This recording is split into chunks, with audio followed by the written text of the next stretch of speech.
اپنا بنا رکھا ہے تو انتقام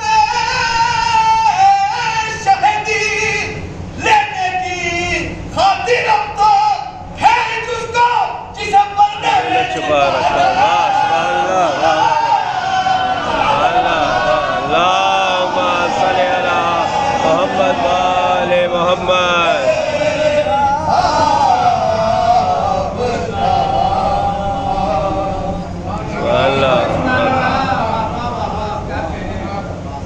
سبحان اللہ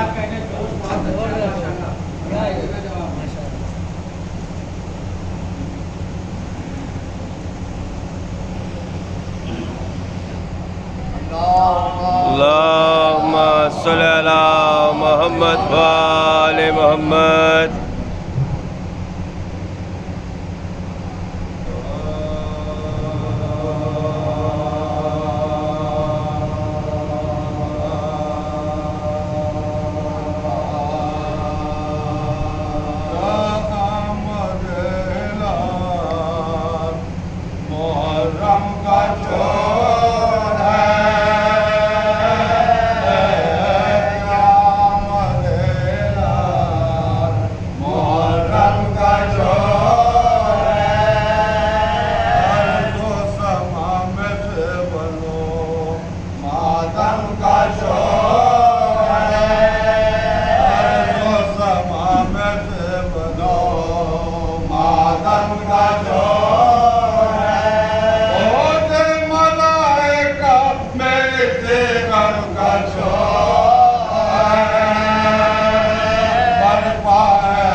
لہد میں بدل یا مجلس عزا میں جو آنسو بہائیں گے جن آنسوؤں کی قبر میں لذت اٹھائیں گے جن آنسوؤں کی قبر میں لذت اٹھائیں گے اور نعمت مومنوں کے لیے مجلس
ولعنة الدائمة على أعدائهم وغاصبي حقوقهم ومنكر القضاء إليهم أجمعين. أما بعد فقد قال الله تبارك وتعالى في محكم كتابه الحكيم: أعوذ بالله من الشيطان الرجيم، بسم الله الرحمن الرحيم. يا أيها الذين آمنوا قوا أنفسكم وأهليكم نارا. صلوات اللهم صل على محمد وآل محمد.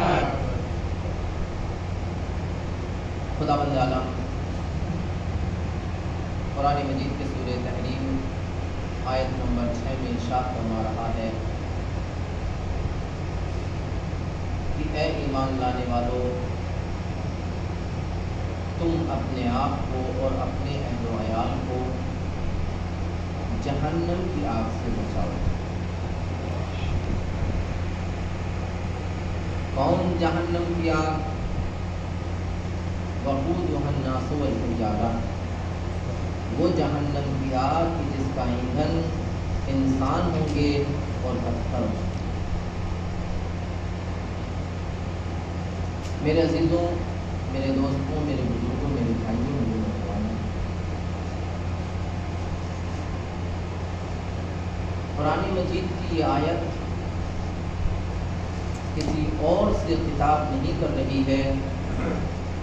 قرآن مجید کی اس آیت کا کوئی اور مخاطب نہیں ہے. اس آیت کے مخاطب ہم اور آپ، اس لیے کہ پیغمبر نے ارشاد فرمایا: یا علی حب کا ایمان و بغض کا کفر و نفاق. علی تیری محبت ایمان اور تجھ سے بغض و حسد یا کفر ہے، یہ نفاق. تو اگر ایک انسان کلمہ بھی پڑھ لے لیکن علی سے محبت نہ کرے تو وہ مومنین کی فہرست میں نہیں آئے گا. بے شک مومنین کی فہرست میں وہ ہوگا کہ جو محبت علی کا دعویٰ کرتا ہو. اللہم صلی علی محمد وآل محمد. کل میں نے آپ کے سامنے جناب مسلم علیہ السلام کے متعلق چند باتیں پیش کی تھیں.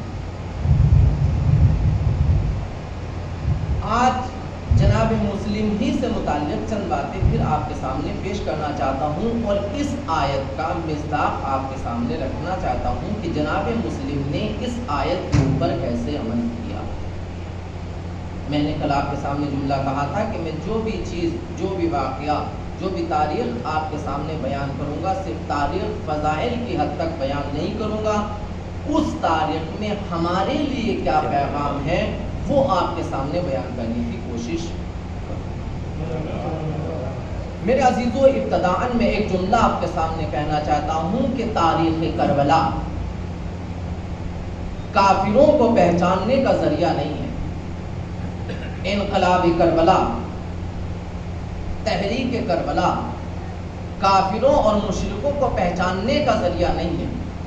وہ تو ہیں ہی کافر، وہ تو ہیں ہی مشرک. انقلاب کربلا حقیقی شیعوں اور غیر حقیقی کو جدا کرنے کا نام ہے.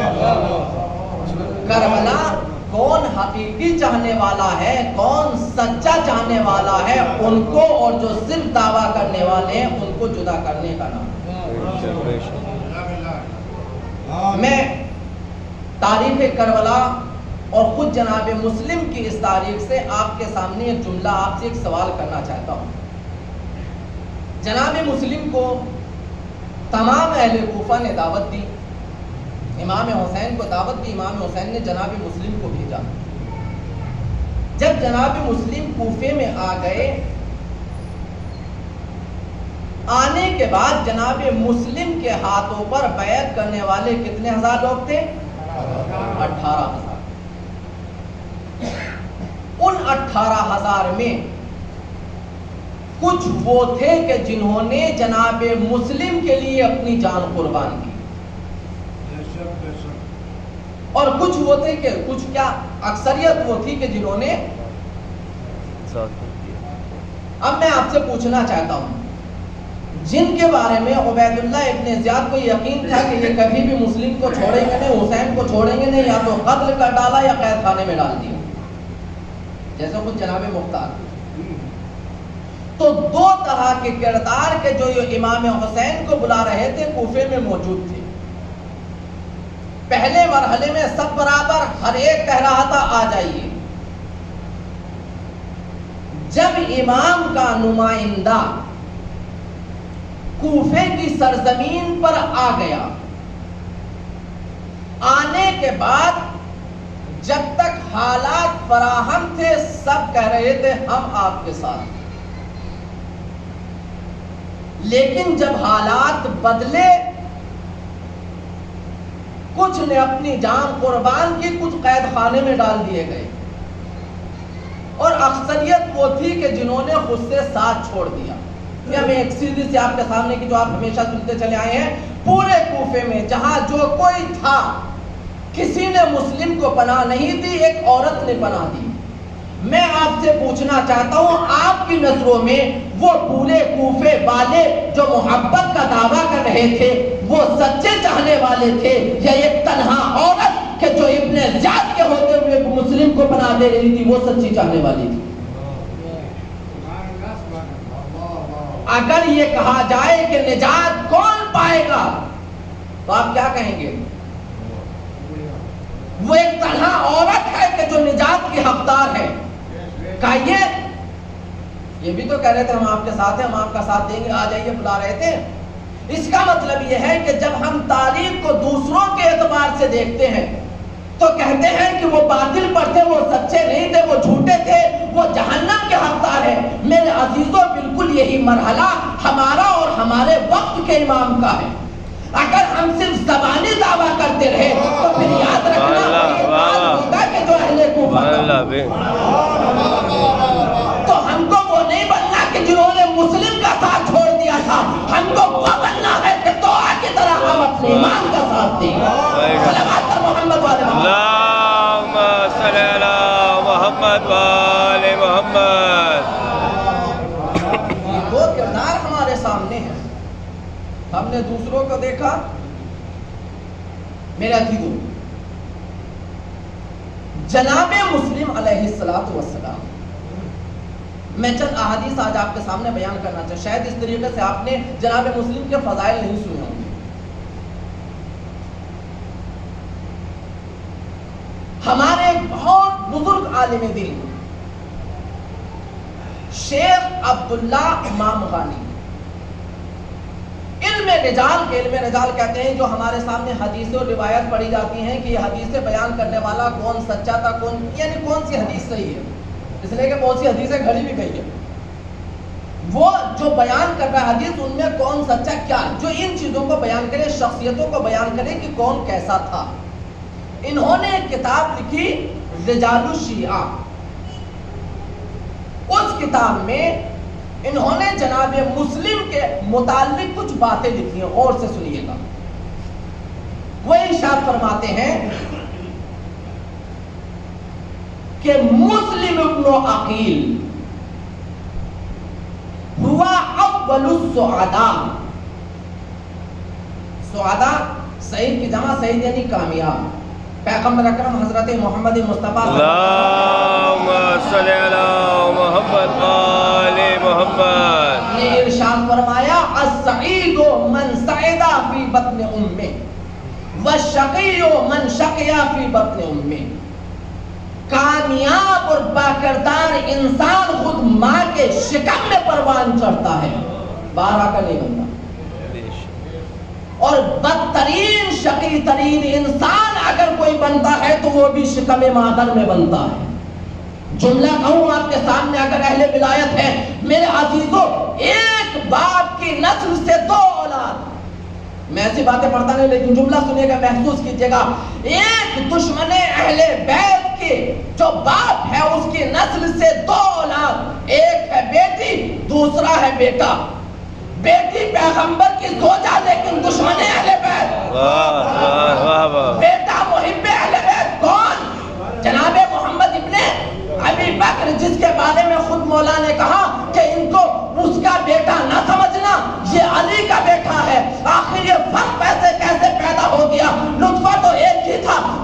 نہیں کی، یہ بھی انہیں کے فرق میرے عزیزوں باپ کا نہیں ہے، فرق ہے ماں کا۔ جناب محمد ابن ابی بکر کی ماں ہے اسماء۔ اللہم صلی علی محمد و آل محمد۔ ماں نے پروان چڑھایا۔ انشاءاللہ میں ان کی بات میں وضاحت کروں گا۔ اسماء کے جن سے بعد میں مولا کائنات نے شادی کی ہے، یا جو جناب زہرا کو قرص دے رہے تھے، جو ان کے ساتھ تھی، وہ اسماء۔ جب زہرا در و دیوار کے درمیان ہے، جن کو پکارا وہ اسماء۔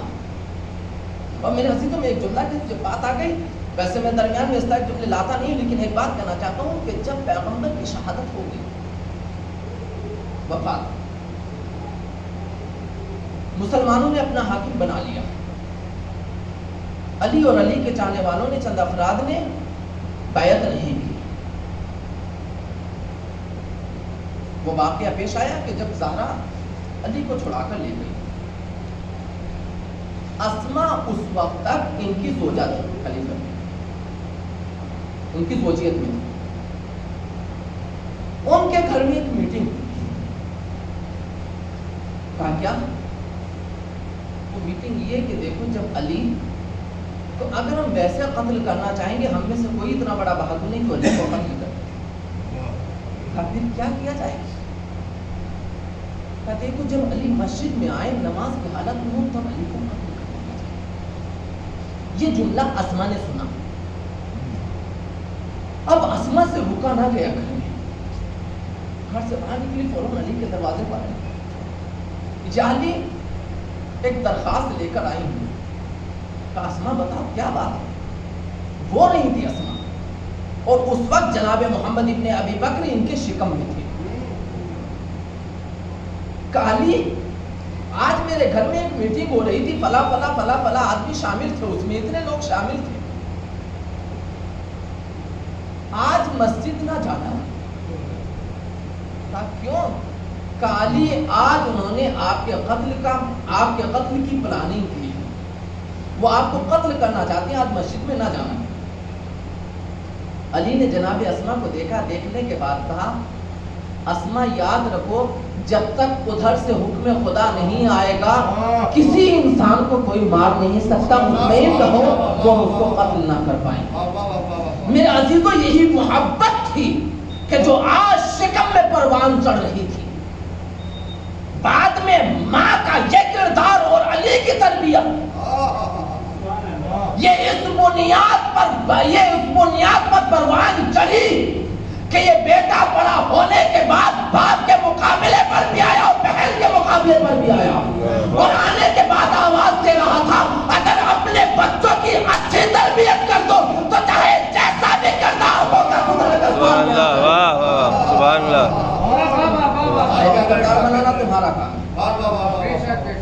لہذا انہوں نے پہلا جملہ جو لکھا کہ جناب مسلم اول السعداء، کامیاب ہونے والوں میں سب سے پہلا کامیاب ہونے والا شخص۔ اللہ اکبر، میں اس کی پھر وضاحت کروں گا۔ دوسرا جملہ لکھا وَأَوَّلُ الشُّهَدَاء، راہ خدا میں شہید ہونے والوں میں سب سے پہلا شہید ہونے والا۔ اس کے بعد جملہ سنیں وَسَفِيرُ سَيِّدُ الشُّهَدَاء۔ اللہ اکبر، سید الشہداء کا سفیر، نائب اور جانشین ہے۔ اس کے بعد کا جملہ کمال کا ہے وَجَلَالَتُهُ، صلوات بر محمد والے اللہم صلی علی محمد وآل محمد۔ معصوم کا ارشاد ہے کہ اگر تم ہماری احادیث کو جیسے ہم نے بیان کیا تم ویسے ہی بیان کر دو تو یہ ہو ہی نہیں سکتا کہ کسی کے دل میں ہماری محبت ہو اور پھر اس کا اثر نہ ہو۔ لہذا مجھے الگ سے کوئی نمک مرچ لگانے کی ضرورت ہی نہیں۔ وہ جملہ لکھتے ہیں اس کے بعد وَجَلَالَتُهُ، اور جناب مسلم کی جلالت، ان کی بزرگی، ان کی عظمت یہ ہے فی ما لا، اللہ اکبر، مما لا فی قلم ولا، بہت توجہ سے سنیے گا، بہت عظیم جملہ کہا ہے انہوں نے، ولا تحصی فیہ رقم. جناب مسلم کی عظمت بزرگی یہ ہے کہ اگر کائنات کا کوئی بھی لکھنے والا مسلم کی عظمت و بزرگی کو لکھنا چاہے تو کسی کے اندر اتنی طاقت نہیں ہے کہ وہ مسلم کے فضائل و کمالات لکھ سکے.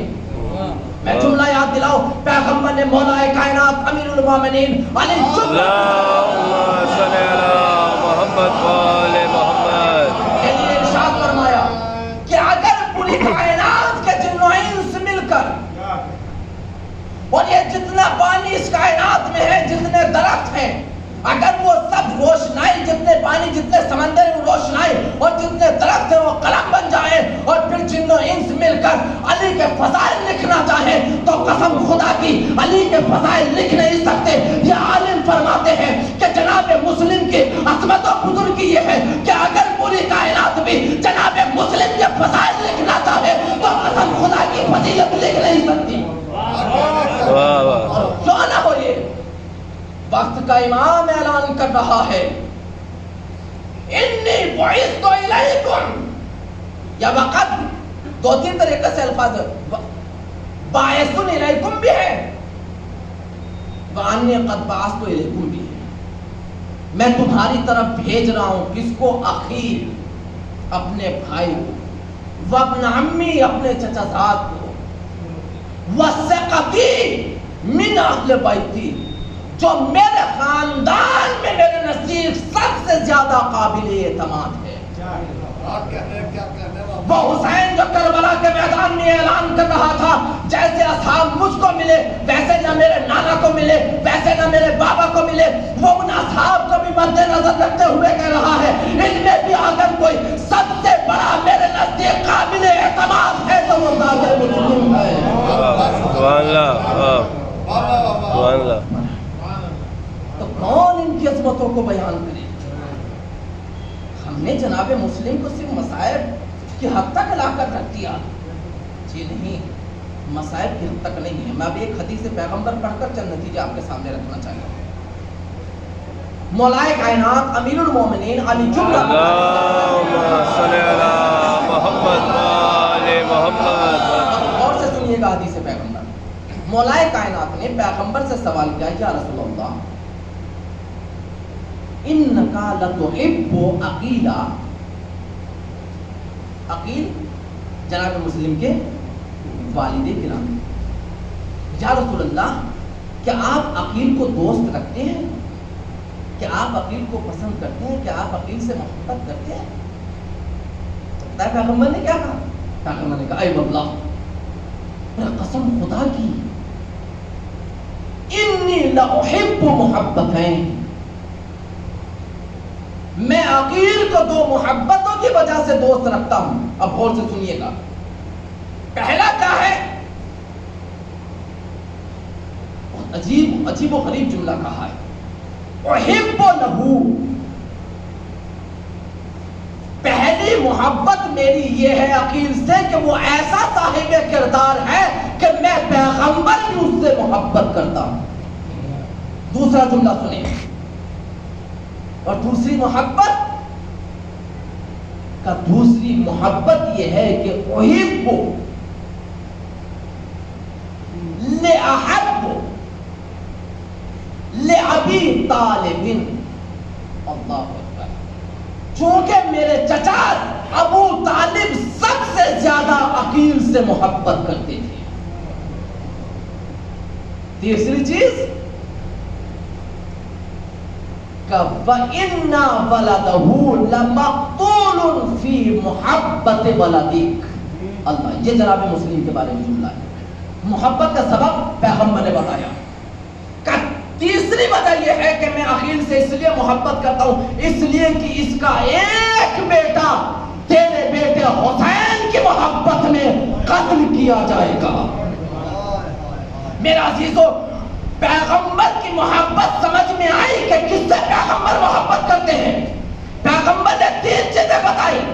پہلی چیز کردار انسان. اگر انسان صاحب کردار ہوگا پیغمبر اس سے محبت کرے گا. جب پیغمبر محبت کریں گے تو پھر اہل بیت محبت کریں گے.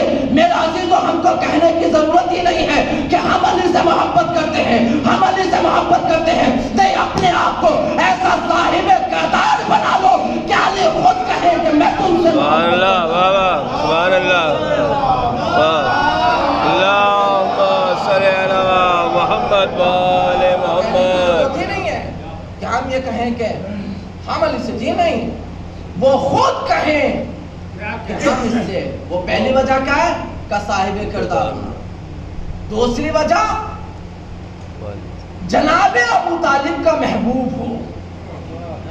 اے دنیا والوں سمجھ جاؤ, ابو طالب کو کافر کہنے والوں, جس کے چاہنے والے کو رسول دوست رکھے وہ خود کہتے کافر ہوگا. اور تیسری وجہ بتائی پیغمبر نے کہ اپنے بیٹے کی ایسے تربیت کر دو کہ وہ میرے خاندان کے کام آ جائے, وہ اہل بیت کے کام آ جائے. میرا عزیزو یہی جملہ میں کہنا چاہتا ہوں. کیا وجہ بتائی کہ میں عقیل سے اس لیے محبت کرتا ہوں چونکہ اس کا ایک بیٹا تیرے بیٹے حسین کی محبت میں شہید کیا جائے گا.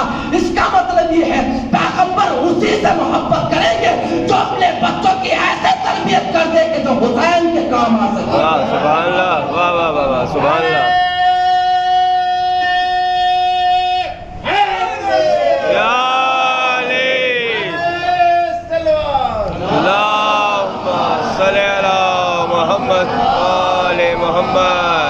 اب میں اپنے گریبان میں جھانکوں, آپ اپنے گریبان میں جھانکیں. ہم اپنے بچوں کی ایسے کتنی تربیت کر رہے ہیں کہ ہمارا بیٹا جب وقت کا امام آئے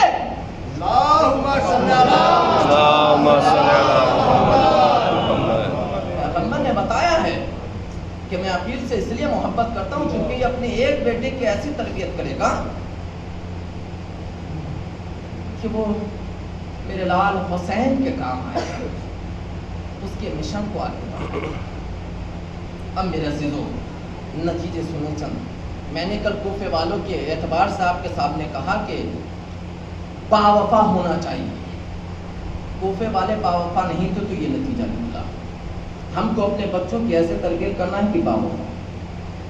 جناب مسلم کی صفات کیا ہیں غور سے سنیے. تو میں نے آپ کے سامنے دو حدیث رکھی, اور بھی بیان کرنا چاہتا لیکن وقت نہیں ہے کہ میں بیان کروں, لہذا نتیجہ صرف آپ کے سامنے رکھنا چاہتا ہوں. تو پھر جناب مسلم کا آخر ایسا کردار کیا ہے کہ پیغمبر کہہ رہے ہیں اور پھر اس کے بعد حدیث ہے باقاعدہ. چلیے میں پوری حدیث پڑھ دوں پھر اس کے سامنے آپ کے سامنے نتیجے رکھوں. پیغمبر نے اس کے بعد ارشاد فرمایا فَتَدْمَعُ عَلَيْهِ عُيُونُ الْمُؤْمِنِينَ. مسلم کے ساتھ ایمان کا ترازو ہوئی. کیسے؟ جو مسلم کے غم میں آنسو بہائے, مسلم کے غم میں جس کی آنکھوں سے آنسو نکلے وہ ہے مومن. اللہ وہ عقیل وہ ہے کہ جس نے اپنے بیٹے کی ایسے تربیت کی کہ اس کے غم میں رونے والا صاحب ایمان بنتا ہے. سبحان اللہ. واہ واہ واہ. پھر کمال بیان کے جناب مسلم کا وَاسْتُصَلِّ عَلَيْهِ مَلَائِكَةُ الْمُقَرَّبِينَ. مسلم کے ساتھ وہ ذات ہے کہ جس کے اوپر مقرب فرشتے صلوات بھیجتے رہیں گے. اللہم صلی علی محمد وآل محمد. فرشتے مسلم کے اوپر صلوات بھیجیں گے, ان کے لیے دعا کریں گے. اس کے بعد ایک عجیب کیفیت طاری ہوئی پیغمبر کے اوپر. روایت یہ بیان کرتی ہے فَبَكَى رسول اللہ صلی اللہ علیہ وآلہ وسلم. پیغمبر یہ جملہ کہہ کر رونے لگے. کتنا روئے پتہ ہے؟ روایت میں جملہ ہے باقاعدہ حَتَّى جَرَتْ دموعه علی خدہ, یا ایک روایت میں علی صدرہ, کہ پیغمبر یہ روایت بیان کرنے کے بعد علی کے سامنے اتنا روئے کہ ان کے رخسار کے اوپر، ان کے گالوں کے اوپر آنسو بہنے لگے، اور ایک روایت میں کہ ان کے سینے تک وہ آنسو آئے۔ اللہ اکبر، کس کردار کی کس بلندی پر ہے جناب مسلم، اور ان کا غم کتنا عظیم ہے کہ پیغمبر حیات میں اپنی شہادت سے پہلے آنسو بہا کر بتا رہے ہیں تو حسین کے اوپر قربان ہو جائے، ان کے اوپر پیغمبر بھی آنسو بہا رہے ہیں، اور یہ عبادت ہے۔ تو پھر کمالات کیا ہیں، صفات کیا ہیں جناب مسلم کے؟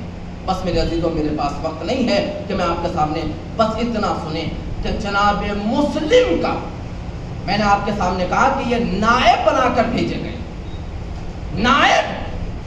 اب دو تین جملے سنیں پھر میں ربط مسائل کی جانب آؤں اور نتیجہ آپ کے سامنے۔ امام حسین اگر کسی کو اپنا نائب بنائیں گے، بہت سے افراد کو نائب بنایا، مدینے میں جناب محمد حنفیہ کو اپنے نائب کے طور پر رکھا، جانشین کے طور پر کہ تم یہاں پر رہو گے، لیکن نہیں گئے، خود حکم دیا، جناب مسلم کو وہاں بھیجا۔ اور بھی بہت سے افراد ہیں کہ جن کو متعدد جگہوں پر بھیجا ہے۔ کوفے میں کوفے میں امام حسین نے 3 شخصیتوں کو بھیجا، پہلے جناب مسلم، پھر جناب قیس، اور ایک اور ہے، انشاءاللہ میں ان کی تاریخ آپ کے سامنے مختصر بعد میں رکھوں گا۔ میرے عزیزوں توجہ کیجیے گا، ایک معصوم کا جانشین، نائب، سفیر وہ ہو سکتا ہے کہ جس کے اندر یہ چند صفات پائی جاتی ہیں۔ پہلی صفت، ایمان کی آخری منزل پر ہو۔ اگر ایمان کے اس بلندی پر نہیں ہوگا تو یاد رکھیے جس کا نائب ہوگا اس کو بھی ذلیل و رسوا کر دے گا۔ لہذا نائب ایسا نہیں ہونا چاہیے ایمان کی آخری منزل پر ہو۔ دوسرے، علم میں سب سے زیادہ علم۔ تیسرے، شجاع۔ قرآن مجید نے اس کے بارے میں باقاعدہ آیات میں وہ پڑھنا نہیں، چونکہ وقت نہیں ہے لہذا میں کہ میں اس کی تفسیر آپ کے سامنے بیان کر سکوں۔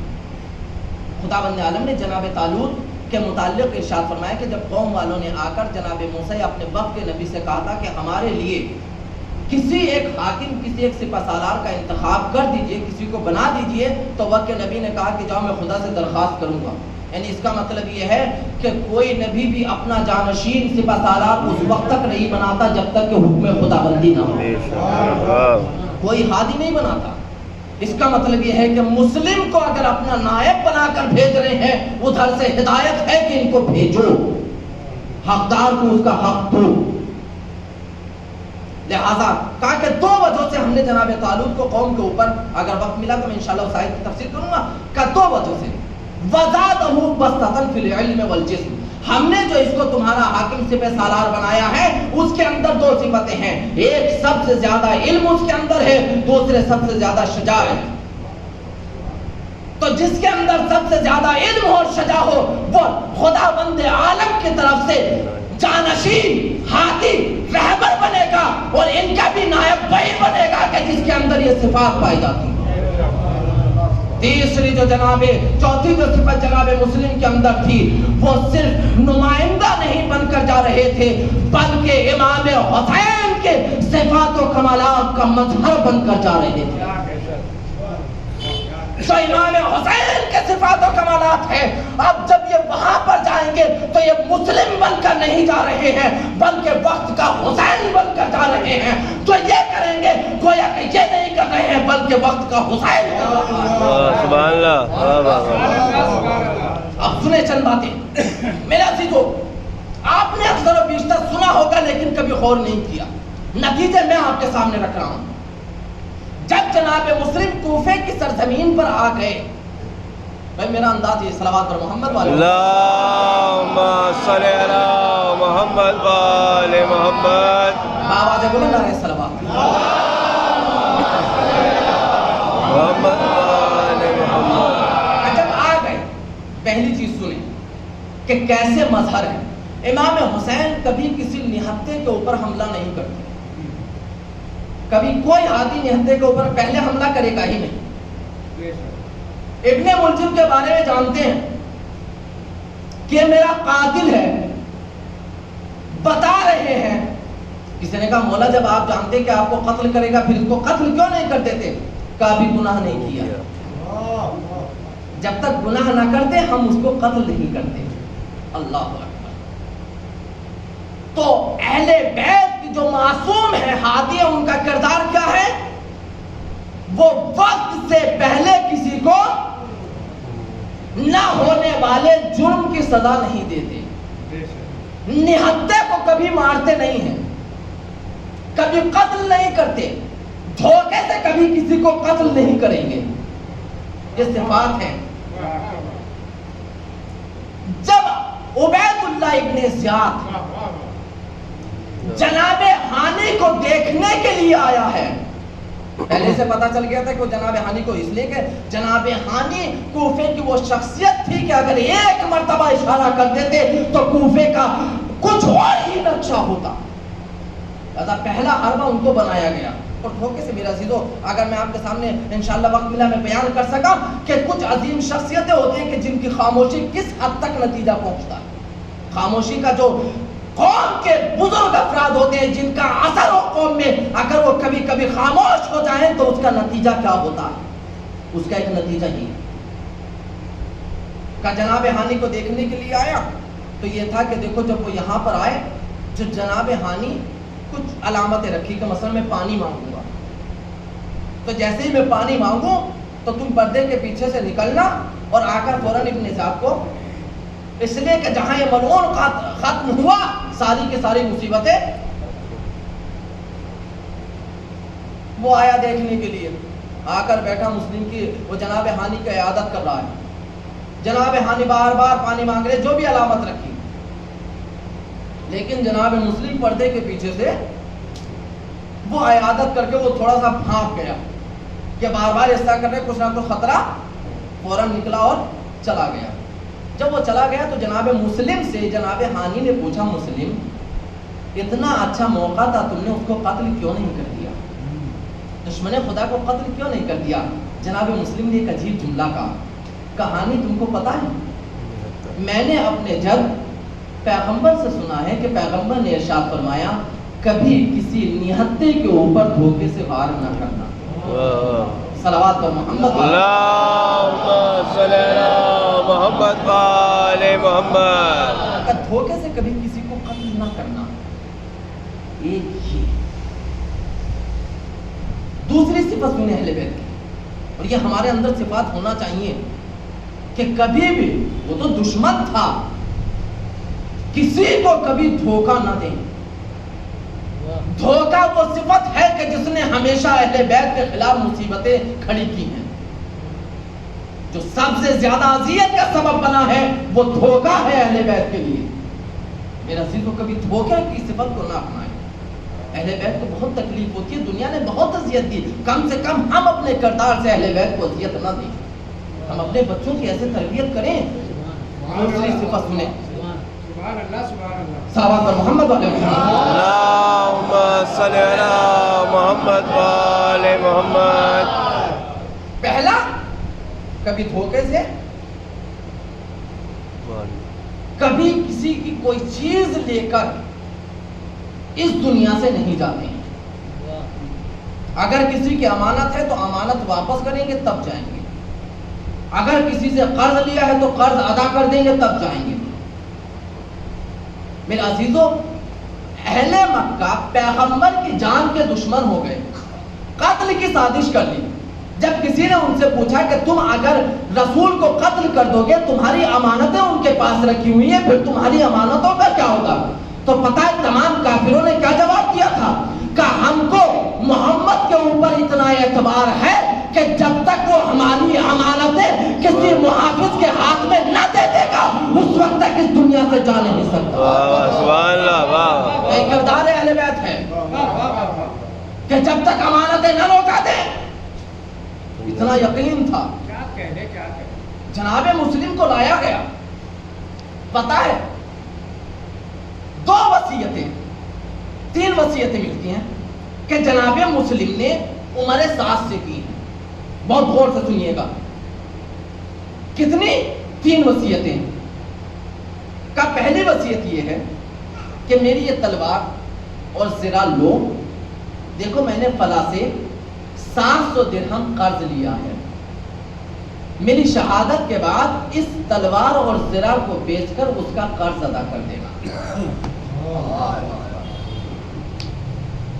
میرا عزیزو، دشمن اہل بیت کا کردار کیا ہے کہ جو آ جائے وہ لے لو، حرام ہو یا حلال ہڑپ لو. لیکن جناب مسلم بتا رہے ہیں کہ حسینی وہی ہوگا کہ جو کسی کی امانتوں کے اوپر نگاہ نہ رکھے بلکہ جب تک ادا نہ کرتے مرنا بھی گوارا نہ کرے. سبحان اللہ. اللہ تو ہمارے ساتھ، چونکہ میں تجھ کو تھوڑا پہچانتا ہوں، تجھ کو جانتا ہوں، لہذا میں تجھ سے کہہ رہا ہوں کہ میری تلوار اور زیرہ بیچ کر، لہذا اگر ہمارے پاس میرا عزیزو قرض لینا آسان ہے لیکن قرض واپس کرنا قرض کے لیے یہ حکم ہے. میں نماز کے لیے کھڑا ہوا کہنے جاتا اللہ اکبر، میں نے جس سے قرض لیا تھا اس کا ٹائم آ گیا، اس نے دق الباب قرآن دروازہ کھٹکھٹایا، کہا مولانا صاحب رک جائیے، میرا پہلا قرض دے دیجئے. شریعت کہتی ہے رک جاؤ، ابھی نماز نہ پڑھنا. کہا کیا کرو؟ پہلے جا کر اس کا قرض ادا کرو.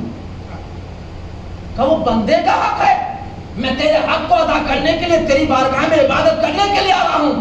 تو شاید میرا پروردگار آواز دے کہ ہم اس انسان کی اس عبادت کو قبول ہی نہیں کرتے ہیں کہ جو بندے کے حق کو مار کر میری عبادت کے لیے آتا ہے. سبحان اللہ. واہ واہ واہ واہ. سبحان اللہ. اپنی بارگاہ میں کسی غاصب کو بلانا نہیں چاہتا. میں چاہتا ہوں کہ جو بھی میری بارگاہ میں آئے وہ ایسا ہو کہ میرے سے سبحان اللہ. واہ سبحان اللہ. واہ واہ.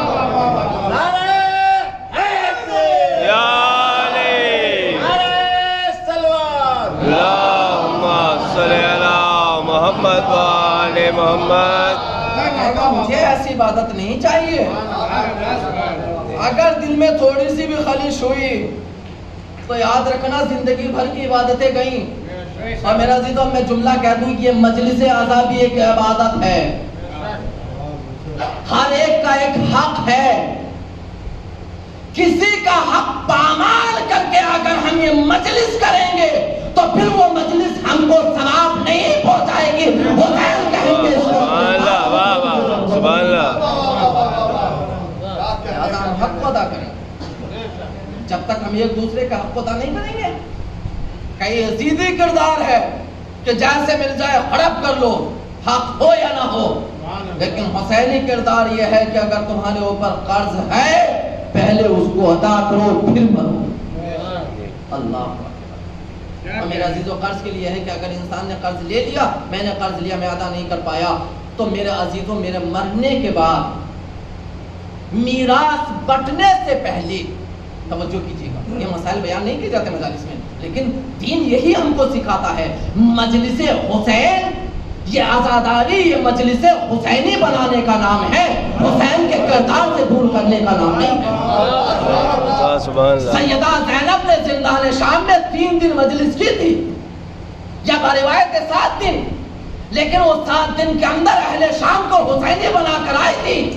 زینب کا کردار آواز دے رہا ہے جہاں پر مجلس حسین ہو وہاں پر یزیدی فکر رکھنے والوں کو بھی حسین کا جانے والا بنا دو. تو یہ ہے مجلس حسین. سبحان اللہ. واہ واہ واہ. سبحان اللہ. ایسا وہ کردار ادا کرنا ہے. لیکن اگر ہم فرش ادا پر بیٹھے رہیں اور وہ کردار ادا نہ کریں، چاہے میں چاہے کوئی، پھر وہ قابل قبول. شریعت کہتی ہے کہ اگر تم مر گئے ہو اور تمہاری میراث تقسیم ہونا چاہتی ہے، تم بانٹنا چاہتے ہو، میراث لینا چاہتے ہو، تو سنو، ٹھہر جاؤ، پہلے اولاد سے کہا رک جاؤ. اگر بھائی کی میراث تقسیم ہو رہی تو بھائیوں سے کہا کہ رک جاؤ. جس کی بھی میراث تقسیم ہو رہی ہو کہ پہلے یہ بتاؤ اس کا کوئی واجب تو نہیں چھوٹا. حج اس کے اوپر واجب ہو گیا تھا، حج تو نہیں چھوٹا. خمس اس کے اوپر واجب تھا، اس نے خمس ادا کیا کہ نہیں کیا. کسی سے اس نے قرض لے رکھا تھا، وہ ادا کیا کہ نہیں کیا. نمازیں اس کے اوپر واجب تھی، وہ پڑھی کہ نہیں پڑھی. کہ اگر اس کے اوپر قرض تھا تو یہ میراث بعد میں تقسیم ہوگی، پہلے تم کو وہ قرض ادا کرنا پڑے گا۔ حکم ہے یہ، ہر بیٹا سنے اگر باپ کے مرنے کی تمنا کر رہا ہے کہ جلدی سے مرے تو میراث ہم کو ملے، ویسے آج کل کوئی کرتا نہیں، صلوات اللہم صلی علی محمد وآل محمد۔ لیکن ایسے نالائق بیٹے بھی مل جاتے ہیں۔ صلوات محمد اللہم صلی علی محمد وآل محمد۔ کیا ہے کہ میراث ملے گی تم کو، لیکن پہلے دیکھو اس کا قرض ادا ہوا کہ تو جناب مسلم نے کہا کہ یہ لو میری تلوار اور زرہ، اس کو بیچ دیں، بیچ کر میرا قرض ادا کر۔ دوسری وصیت پتہ ہے کیا کی؟ کہ جب میں یہاں آیا تھا اور میں نے دیکھا کہ اتنے لوگوں نے میرے ہاتھوں پر بیعت کر لی ہے، تو میں نے اپنے آقا حسین کو خط لکھ دیا، مولا آپ آ جائیے، ہمارے ساتھ مجھے پتہ ہے تو عمل نہیں کرے گا اس پر، لیکن میری ایک وصیت کہ اگر ہو سکے تو حسین کو پیغام پہنچا دے کہ مولا یہاں نہ آئیے گا، لوگوں نے دھوکہ دے دیا۔ تیسری وصیت سنیے، بس میں یہ سب مسائل کی جاننے والا ہوں۔ میں بچوں کا تذکرہ نہیں کر سکا کہ کیسے تربیت اولاد کی، لیکن میرا دل و جملہ سنیے بس۔ پھر عزیزوں، تیسری وصیت جو کی ہے کہ عمر ساتھ اگر ہو سکے تو میری شہادت کے بعد اس عبید اللہ سے میرے جنازے کو لے لینا اور لے جا کر کہیں دور دفن کر دینا۔ پھر عزیزوں انشاءاللہ کل اگر وقت ملا تو میں آپ کے سامنے جناب مسلم کے بچوں کا تذکرہ کروں گا۔ کچھ ایسی چیزیں ہیں کہ جو امام حسین اور جناب مسلم کے اندر مشترک ہے، ایک جیسی۔ وہ کیا؟ پھر عزیزو آپ نے اکثر و بیشتر سنا لیکن ابھی غور نہیں کیا ہوگا۔ جب حسین 2 محرم کو والد کربلا ہوئے ہیں، حسین نے زمین خریدی، بتائیے بھی کیوں خریدی ہے؟ حسین کو چونکہ علم تھا میں یہاں پر شہید کر دیا جاؤں گا، ہم یہاں پر شہید کر دیے جائیں گے، ہم یہاں پر دفن ہوں گے، اور دفن کے لیے شرط ہے کہ اپنی زمین میں دفن ہو، کسی دوسرے کی زمین میں دفن نہ ہونا۔ اللہ جو حسین پہلے سے انتظام کر کے جا رہا ہے، اپنے چاہنے والوں کو پیغام دے رہا ہے، دیکھو کسی کی دوسری کی چیزوں کے اوپر نگاہ نہ رکھنا، اگر تم نے کسی کی دوسری کی ایک رتی بھر بھی کوئی چیز لے لی تو پھر یاد رکھنا تم حسینی نہیں ہو سکتے۔ میرے عزیزوں، تو پہلی کیا زمین خریدی، زمین خریدنے کے بعد ایک وصیت کی، مردوں کو بلایا، بلانے کے بعد ایک وصیت کی، تو وصیت پتہ ہے کیا کہ دیکھو جب ہم شہید کر دیے جائیں، جب ہم قتل کر دیے جائیں اور دشمن یہاں سے چلا جائے تو اگر ہو سکے تو تم آنا، ہم یہ زمین تم کو واپس دیتے ہیں۔ ایک وہ کہ جب میرا کوئی زائر، ہمارا کوئی زائر آئے تو 3 دن تک اس کو اپنا مہمان رکھیں۔ ابھی تو آج کا عزادار بہت خوش نصیب ہے، قسم خدا کی 40 میں پورے عراق میں کوئی بھی اگر حسینی جاتا ہے، چھوٹے چھوٹے بچے اس عزادار کے سامنے ہاتھ پھیلا کر کہتے بھائی آ جاؤ۔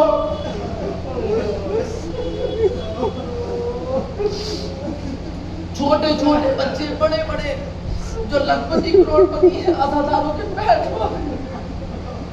چھوٹے چھوٹے بچے اگر کچھ نہیں ہے کم سے کم توفیہ کوئی ایسی چیز لے کھڑے ہیں، مولا کے نام پر ایک کھجور لے لو۔ پہلی وصیت تھی کہ جب میرا وہ آئی تو 3 دن تک اس کو مہمان رکھنا۔ میں کہوں گا مولا آپ نے 3 دن کہا تھا، آج پورے عراق میں نہ جانے کتنے دن آپ کے چاہنے والے وہاں کے شیعوں کے مہمان رہتے ہیں۔ عزیزو دل تڑپتا ہے جب کربلا، جب نجف سے کربلا کے راستے کو دیکھا جاتا ہے، کوئی جگہ ایسی نہیں جہاں پر عزاداروں کے لیے انتظام نہ ہو، ارے دل تڑپ کر کہتا ہے ہائے آج کا یہ قافلہ کہ ہر جگہ پر انتظام، لیکن آئے کل کا یہ قافلہ تھا کہ جن کو تعزیالوں کے ساتھ لے جایا جا رہا تھا۔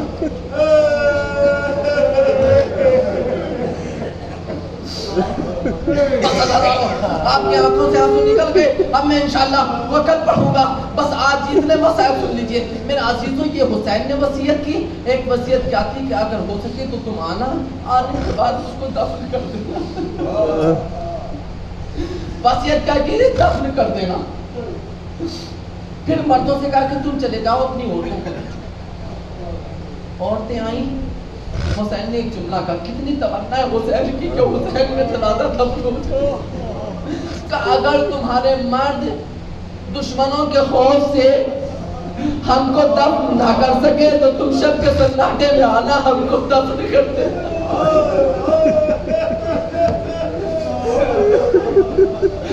عزیزوں جب ماں کو بھیج دیا وصیت کر کے، پھر کہا کہ اپنے بچوں کو بھیج دینا۔ عزیز و عجیب و غریب تمنا ہے حسین کی۔ جب بچے آئے حسین نے بچوں کو سینے سے لگایا، اپنے سامنے کھڑا کیا، کھڑا کرنے کے بعد کہا بچوں اگر تمہارے ماں باپ دشمن کے خوف سے نہ آ سکے تو دیکھو تم کھیلنے کے بہانے سے آنا، ایک مٹھی خاک اٹھا کر ہمارے جنازوں پر ڈال دینا۔ حسین نے وصیت کی، ارے یہ وصیت زین العابدین نے سنی ہوگی، یہ وصیت زینب نے سنی، یہ وصیت سکینہ نے دیکھی۔ ارے جب یہ قافلہ جانے لگا ہوگا شاید سکینہ نے طلب کر کہا بابا ارے آپ کی بچی اتنی مظلوم ہے، ایک وقت خاک بھی آپ کے جنازے پر نہیں ڈال سکتی۔ بابا ہمیں معاف کر۔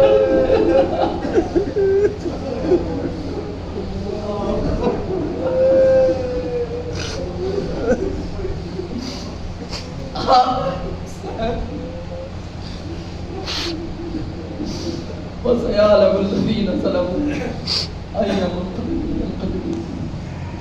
مادم حسین